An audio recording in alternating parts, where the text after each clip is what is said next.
So ayan, nandito ngayon tayo sa Carabao Island. Walking distance from my house. Ayan, so makikita nyo, clear ang water. Talagang malinaw siya. Kaya nag-swimming kami nila Muna Murat ng aking mga kapatid.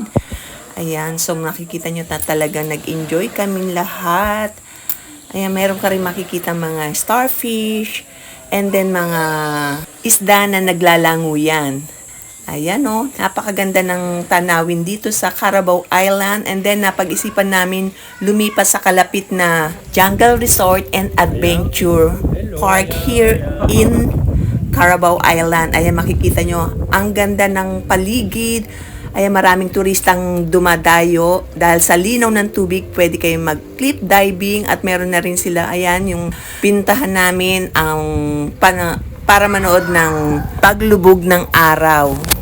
Dito sa kinatatuyuan namin ay pwede kayo mong makita lahat ang mga naglulundagang isda, pati na rin ang mga namamangka at nanghuhuli ng mga isda. Lalo na kapag sunset, napakagandang dumalaw dito at mag-inom-inom kasama ng inyong barkada. Ayan, kagagawa lang nito at talagang mag-i-enjoy kayo. Kaya punta na dito sa Jungle Resort.